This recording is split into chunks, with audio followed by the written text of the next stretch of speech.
and welcome to our show Health and Wellness Myths versus Facts. I'm Gargi Rawat. This show focuses on understanding hormonal health. Endocrine glands produce and secrete hormones that are responsible for many important body functions. They play a vital role in the functioning of the body and determine if one develops diabetes, thyroid disease, growth disorders, and a host of other hormone-related disorders. How often does one even consider or track the health of one's adrenal glands when one considers their health status? The sad fact is that adrenal health is largely overlooked. The role of the adrenal glands in the body is to release certain hormones directly into the bloodstream, and these hormones determine how the body responds to stress, and some are vital for existence. Adrenal health needs to be given importance to ensure overall health, as it would help to avoid various health complications associated with their dysfunction. So today we have an expert panel with us which will provide medically accurate and actionable advice to help prevent the development of adrenal disorders, as well as guide our viewers with effective long-term management strategies. We're joined on the show today by Dr. Pramila Kalra, Professor and Head, Department of Endocrinology, Ramaya Medical College and Hospitals, Bengaluru; Dr. Pramod Gandhi, Consultant Endocrinologist, Director, Kingsway Hospitals, Nagpur; and Dr. Tushar, Bandgar, Consultant Endocrinologist, the Endocrine Clinic, and Professor, Department of Endocrinology, KEM Hospital in Mumbai. Thank you so much, doctors, for joining us on the show today to talk about this often overlooked issue of hormone and its relation to our health. Dr. Kalra, I'd like to start with you. Which hormones are secreted by the adrenal glands, and what is the role of these hormones in the body? Yeah, adrenal glands are very important for the normal functioning of the body, and we have two adrenal glands, right and left, which are situated just above the kidneys. And these adrenal glands have two parts. One is the cortex and one is the medulla. Now, the cortex secretes three hormones, and among them the predominant are cortisol hormone, which is the basic hormone which maintains the normal metabolism of carbohydrates, proteins and fats. Also, we have another hormone called as aldosterone, which is important for maintaining the salt balance and the blood pressure of the body. Then we have another hormone called as DHEA, which is also important, which is a sort of an androgenic steroid, and there are various other androgenic steroids which are secreted from this cortex. Among these three hormones, cortisol is the most important because cortisol needs to be increased whenever there is a stress in the body, and it helps to maintain and help the body to fight the stress. It also maintains the sleep cycle and other parameters of the body. Also, from the medulla, we have some other hormones which are called as epinephrine and norepinephrine, which are the catecholamines. Now, these are also the type of the stress response hormones. So whenever there is a stress in the body, these hormones are secreted. They are called the fight or the flight hormones. So they help to increase the blood pressure, increase the pulse rate. All these are stress mechanisms of the body to fight the stress. So these are the various hormones which are secreted. So basically, adrenal gland is a very important gland for maintaining the normal functioning, the blood pressure, the glucose levels of the body, the sodium levels of the body. All these things are maintained by the hormones secreted by the adrenal glands. All right. Now, Dr. Gandhi, what happens when the adrenal glands don't function normally? What are some of the more common problems related to the adrenal glands, if you could tell our viewers? Yeah. Whenever these adrenal glands functioning is deranged or these adrenal glands are destroyed due to some other reason, there is deficiency of all these hormones, which just now you heard it. Amongst them, androgens and epinephrine, norepinephrine, if there is deficiency of these hormones can be secreted from the other glands as well. Therefore, they don't manifest clinically. However, the predominant clinical manifestations of adrenal deficiency, adrenal gland destruction, leads to cortisol deficiency as well as aldosterone deficiency. Cortisol deficiency, what we call as hypocortisolism, and aldosterone deficiency can lead to hypoaldosteronism. So these are the two hormones which manifest clinically as adrenal deficiency, adrenal insufficiency. Now, amongst that, Addisons disease is one condition where we get deficiency of these hormones, cortisol as well as aldosterone. Right. Dr. Bandgar, how widespread are these adrenal gland problems like Addison's disease? Are these quite commonly found in Indians? Yeah, so taking forward what Dr. Kalra and Dr. Gandhi has said about adrenal hormones, one of the most important problem with the adrenal gland deficiency is the glucocorticoid deficiency. And when you think of glucocorticoid deficiency, we should know about exogenous Cushing syndrome. Now, this particular condition occurs because there is widespread usage of steroids for various conditions like arthritis, asthma, and the person gets dependent on that particular medication. And if you really stop it in a hurry, then the patient can get into an acute hypocortisolism, which is one of the most common and widespread condition which is prevalent in our community practice now. And similar to that, if you talk of Addison's disease is a different condition, and it is due to destruction of the adrenal cortex leading to deficiency of those hormones, and they are seen, if you say about a lakh population, in a general population, 5 to 6 patients would be there who are diagnosed to have adrenal insufficiency due to Addison's disease, and one of the most common causes has been tuberculosis and fungal infection, which is more prevalent in India. And hence, if you have Addison's disease, then we need to think of these as a causative mechanism. All right. So, Dr. Kalra, now to talk more about the symptoms, and you know how people will realize there's something wrong with their hormonal system. What are some of the symptoms that can help alert a person that he or she has Addison's disease? Yeah, it is very important that we need to recognize the symptoms, because then only the patient will come to the doctor. So it is very important that whenever there is a lack of the hormones like cortisol in the body or the mineralocorticoids like aldosterone, so there will be the patient will feel that they are very much fatigued. So first of all, they'll come with severe fatigue. Then they may feel like they are totally not able to do any work. So they'll just feel like sitting, fatigued, not doing any work. They'll have salt craving. They may feel that they may also have some electrolyte imbalance. So sometimes the patients may have recurrent low sodium. They may have high potassium. They may also come with hyperpigmentation, because when cortisol levels go low in the body and the adrenal is not functioning properly, the pituitary secretes more hormones to increase the cortisol production, and hence there is an increase in the pigmentation. So they may tell the doctor that they are becoming dark, and they may come with low blood pressure. So they may have many episodes of low blood pressure. So if all these symptoms like the patient feeling fatigued, low blood pressure, feeling dehydrated, salt craving, not feeling like doing anything are not recognized on time, then the patient may land up in Addisonian crisis, when the patient may come with very low blood pressure in an emergency situation with low glucose values, low sodium, high potassium values, and they may also go towards unconsciousness. And some of these patients may also complain of severe loss of appetite, vomiting, they may have diarrhea. So all these are also common features which needs to be recognized on time. And if they are recognized on time, they are easily treatable with the hormone supplementation. So it is very, very important that the doctors also try to recognize these symptoms, because many a time these patients keep on going to the doctors with increased skin color, pigmentation, and low blood pressure, and they may not be recognized. So that's why it's important to have a high index of suspicion, and if recognized on time, can be treated aptly. All right. And Dr. Gandhi, what are some of the common causes of Addison's disease, if you could explain to us? Yeah, Addison's disease is a condition where adrenal glands are destroyed, and the common reasons for this is autoimmune destruction. The various types of autoimmune destructions like polyglandular autoimmune failure, type 1, type 2, all these are the common causes of Addison's disease. The other common and very important reason in Indian patients is tuberculosis. Infections like tuberculosis is very, very common in Indian population.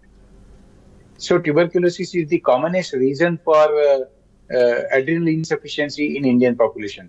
Other infections like fungal infections and CMV infections, these are the rare conditions. Sometimes metastatic malignancies can also lead to adrenal insufficiency. Various conditions like amyloidosis or some genetic disorders can also lead to adrenal insufficiency. And rarely, bilateral adrenalectomy or adrenal gland removal for some or other reason can also lead to Addison's disease. So remember, the most common cause in Indian population is autoimmune and tuberculosis. These are the two most common conditions. Other causes are rare. All right, and so moving on from that, Dr. Bandgar, staying with Addison's disease, but if you could tell us what are the diagnostic tests for this disease? Yeah. So when you clinically suspect that any patient has got Addison's disease as a diagnosis, you have to do some blood works to really confirm that. As we know that it's because of low cortisol, the most important test is the cortisol, which we need to look at. It's produced from the adrenal gland. We ask for another test, which is called as ACTH, adrenocorticotropic hormone, which is produced by the pituitary. So there's a reciprocal relation between cortisol and ACTH. So if you have a low cortisol and a high levels of ACTH, then the diagnosis of Addison's disease is really made. Patients may have associated hyponatremia, so sodium level needs to be looked at. There could be hypoglycemia there. Potassium can be is high. So all these levels needs to be looked at. Sometimes what happens is that in mild cases, you may not be able to pick up low cortisol levels that easily. So you might have to do a ACTH stimulation test where a synthetic ACTH is given through intravenous route and the cortisol level is checked after an hour or so. And if your cortisol is not going above 18 microgram per deciliter, then the diagnosis is of adrenal insufficiency is really made. Once you biochemically prove that there is Addison's disease, we need to find out the cause, and hence we would ask for imaging of the adrenals. So typically we do a CT scan of the adrenals to say whether it's due to tuberculosis, whether it's due to fungal infection, or due to some tumor or hemorrhage, and so on and so forth to delineate the etiology. All right, and Dr. Kalra, one of the questions we always ask about these diseases, is it more common in men or women, and why? And can children also suffer from Addison's disease? Yeah, this is a very pertinent question because yes, all people can suffer, men, women and children, but it is more common in the age group of 30 to 50 years, but we can also have Addison's disease in children as well.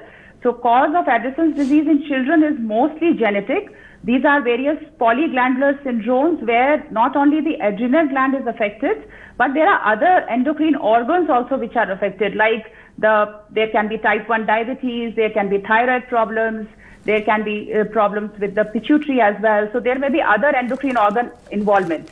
But if you see in older people like 30 to 50 years of age, they are mostly, if it is autoimmune, the females are more commonly affected than males. But if it is infectious, then there may be equal preponderance in both the genders. So it all depends on the etiology, but it can affect both males, females, as well as kids. But in children, it is very important that we should try to screen for any other endocrine organ involvement when they come with the Addison's disease diagnosis or cortisol deficiency. We have to screen them for type 1 diabetes. We have to screen them for thyroid disorders. We also have to see some other deficiencies like vitamin B12 deficiency. We also have to see for celiac disease. So there are many other disorders which can be associated, and sometimes we see with autoimmune adrenal problems, myasthenia gravis that is also present. So there are various other problems which can be associated with autoimmune adrenal disease, and it's not only important to screen children for these things, and even low calcium can be there also in adults and children, both with low cortisol levels. That is called as hypoparathyroidism.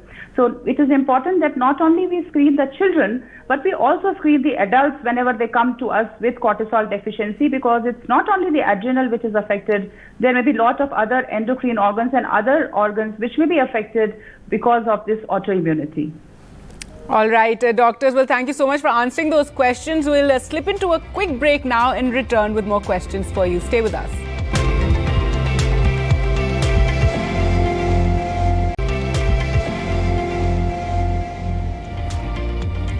Welcome back. You're watching Health and Wellness, Myths versus Facts, and we're talking about hormones and their relation to our health, and we have our panel of doctors with us.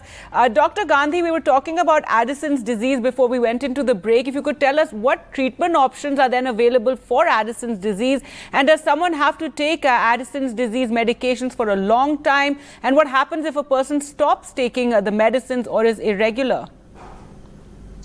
Yeah, I think this is the most important part of our discussion today. Management of Addison's disease is very, very important because we have to treat the deficiency of these hormones, glucocorticoid as well as mineralocorticoid. Cortisol deficiency as well as aldosterone deficiency can be treated by replacing these hormones like glucocorticoid Glucocorticoids are the life-saving drugs for the patient, and patient has to take it lifelong. There is no substitute for this. When we talk about glucocorticoid therapy, it's a double-edged sword. When it is given in adequate doses and managed properly, then these are the life-saving drugs. But then if they are given in excess doses, they do have a lot of side effects also. Therefore, the treatment of Addison's disease should be done under the strict supervision of the treating endocrine physician. That's very, very important. Sometimes these patients might need mineralocorticoids in addition to glucocorticoids like hydrocortisone and prednisolone, which we used to give for patients with Addison's disease. Therefore, that's very, very important that this treatment has to be done strictly under the supervision of treating doctor. In addition to the drug replacement therapy, these patients should take adequate salt intake to have to correct the salt deficiency or sodium deficiency, which is commonly seen in patients with adrenal insufficiency. Sometimes these patients may have some illness, like acute illness like fever, nausea, vomiting, or some other illness like pneumonia or heart attack. During these illness, this is a stressful situation of the life. Therefore, during stress, these patients need to increase the doses of steroids, glucocorticoids, and that should be strictly done with the consultation of your treating doctor. So, patient has to be given stress cover of steroids during any acute emergencies. So, that should be done strictly under the supervision of the doctor. All right. Now, Dr. Bandgar, moving on to another issue, what is adrenal crisis? How can this be managed? Yeah, so if you talk of adrenal crisis, it's a emergency in the life of an adrenal insufficiency patient, where the most important cause of getting into this crisis is really missing a dose for a day or two of glucocorticoids and mineralocorticoids, which is very common. And so we need to tell and counsel our patients and the family members who are taking care of the patient not to miss a dose even for a single day. Then there are risk factors where can push the patient into adrenal crisis, where if the patient goes for surgery or any trauma or any infections which can push the patient there.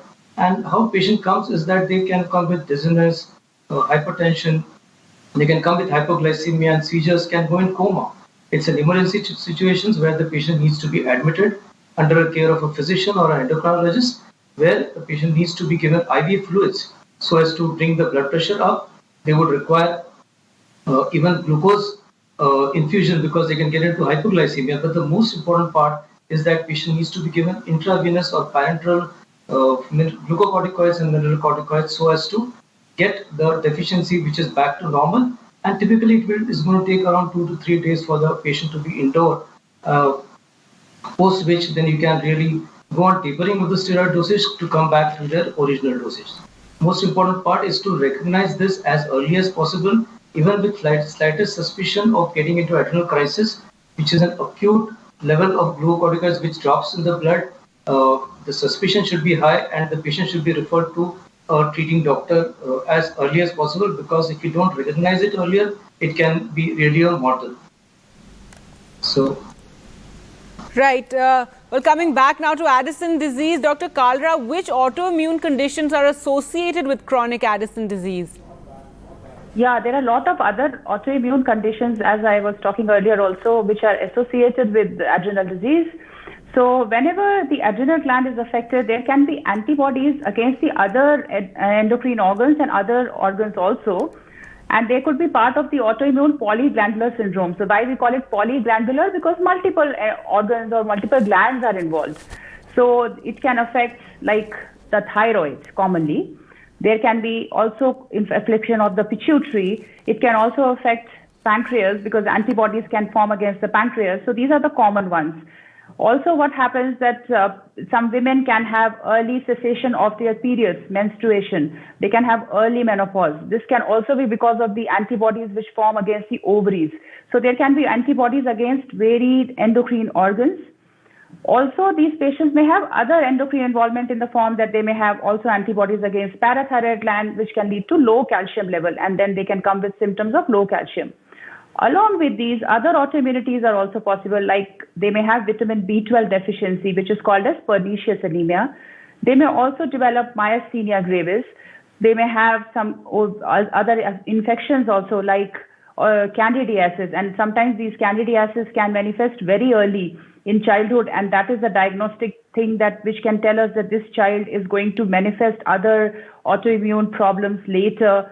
There can be skin issues like vitiligo, like skin problems can happen. So these are all things which can happen if a patient has Addisons. So there can be multiple endocrine organs and other involvement, also autoimmune involvement in the form of pernicious anemia, myasthenia, and other things, which can manifest in these patients. So it is very important that we screen them whenever we find a patient who is having a cortisol deficiency. We need to think about all these problems, and we need to screen them for all these problems also. And the treating physician or the endocrinologist has to decide what all screening has to be done for that patient. All right. Now, Dr. Gandhi, what are the symptoms and causes of syncope in Addison's disease? Yes, syncope here in patients with Addison's disease is a typical feature which we see, that patient develop giddiness and sometimes fall, severe weakness. The common reasons for this syncope are these patients do have hyponatremia or low sodium levels that can cause giddiness or syncope. Hypoglycemia or low blood sugar levels can also cause giddiness, weakness, and sometimes fall. Rarely these patients can also develop hypotension or low blood pressure. So these are the common reasons why patient can develop syncope in patients with Addison's disease or hypocortisolism. All right, and finally, Dr. Bandgar, it is, the heat wave in some parts of the country, very hot weather. So what should patients with Addison's disease be advised to do in hot weather? So as gathered from all our discussion, we have understood that there is low level of sodium in the blood and there is hypovolemia, which is predominant features of Addison's disease. So especially in a heat wave kind of scenario, there's a chance of getting into dehydration and also loss of sodium through the sweat. So the most important part would be to really keep yourself hydrated and never get into any dehydration. We need to increase our salt intake in a regular intake of food which we are doing. We can add some top-up salts there. But most important part is that if any patient feels a bit dizzy or not really up to the mark and fatigue kind of situation, you need to meet your doctor to really adjust your medications, especially in such stressful conditions where the dose might have to be slightly increased. All right. Well, thank you, doctors, for joining us today and telling us all about hormones and health and its relation and how it can be managed, something very invaluable for many of our viewers, I'm sure. Thank you all for watching at home. Goodbye.